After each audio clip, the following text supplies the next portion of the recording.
this election, I do not concede the fight that fueled this campaign.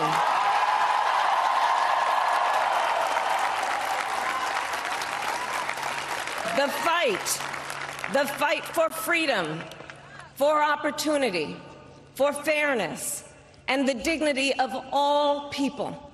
A fight for the ideals at the heart of our nation, the ideals that reflect America at our best. That is a fight I will never give up.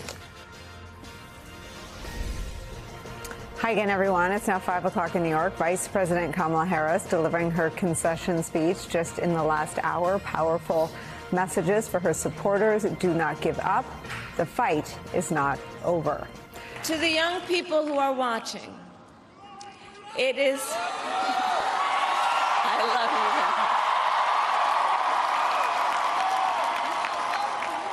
you. To the young people who are watching, it is okay to feel sad and disappointed, but please know it's going to be okay. On the campaign, I would often say, when we fight, we win.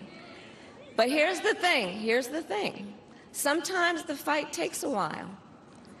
That doesn't mean we won't win. That doesn't mean we won't win. The important thing is don't ever give up.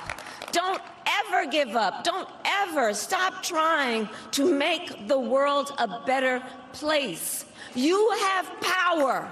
You have power.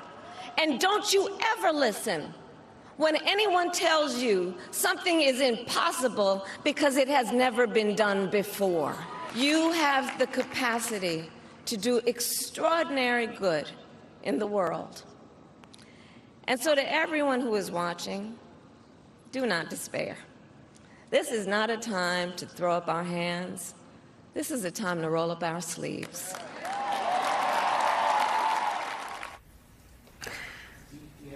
The new reality of a Donald Trump presidency 2.0 is not just something for all of us here in the United States to contend with, to adjust to.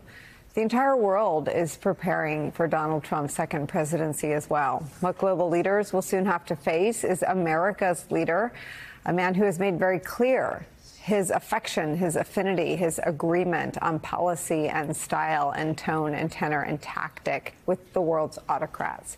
He has displayed publicly that he can be easily and completely swayed by their flattery. He has dug deeper into his isolationist policies, and he has signaled he may not honor America's alliances, and he's done it all out in the open.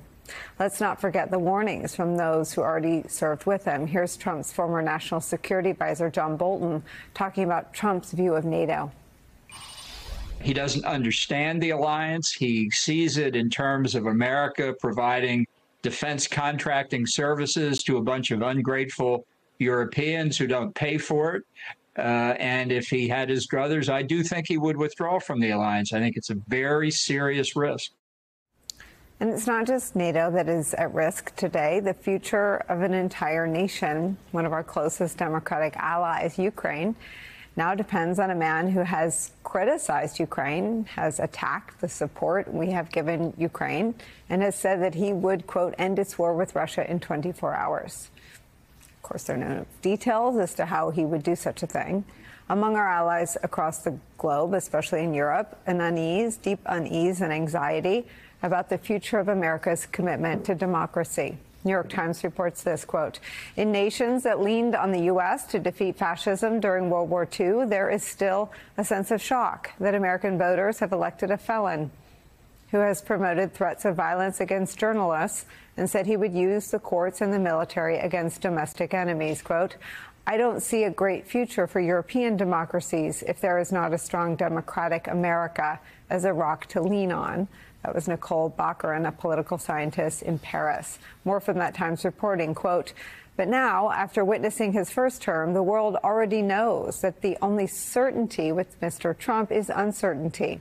He has often said that keeping the world guessing is his ideal foreign policy. That's where we start the hour. Some of our favorite experts and friends. Former Prime Minister of Australia, Malcolm Turnbull, is back with me at the table. Ranking member of the House Intelligence Committee, Congressman Jim Himes, is back. Malcolm, I start with you. Your reaction.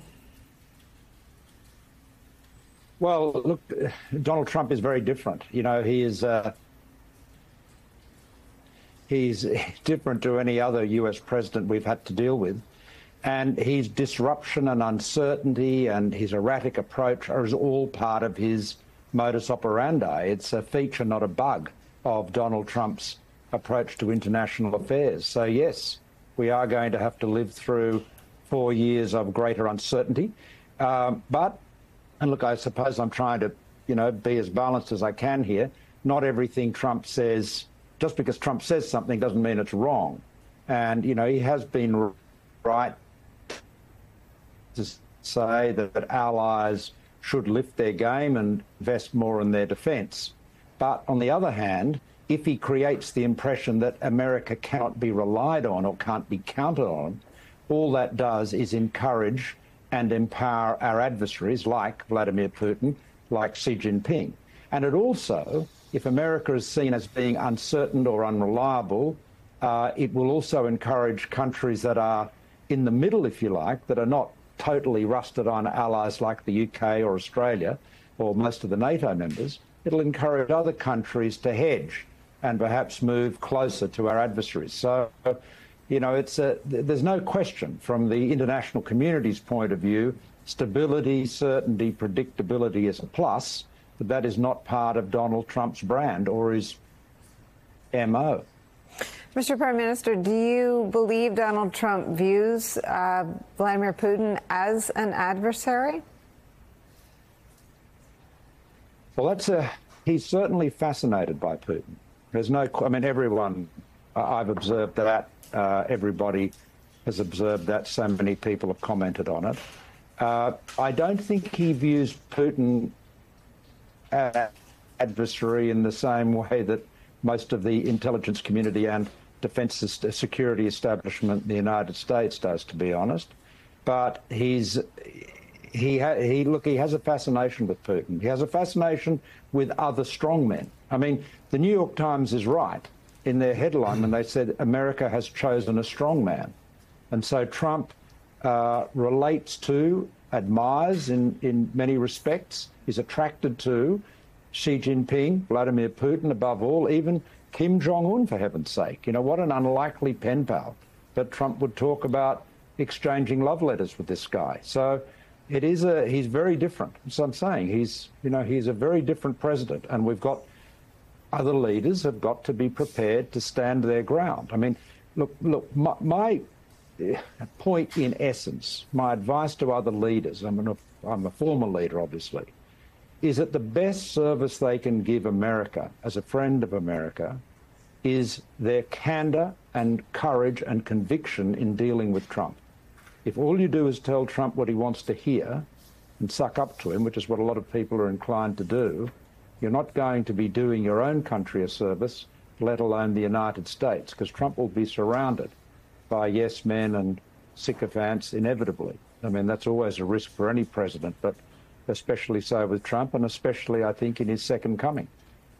Mr. Prime Minister, we previously spoke about intelligence sharing and the extraordinary sort of sum of the total of Five Eyes intelligence that benefits all of its participants, but America sees the best intelligence gathered by our closest allies. Do you believe, you said you're a former, would you advise the current leaders of your country to share intelligence with Donald Trump, particularly as it pertains to Russia and the war in Ukraine?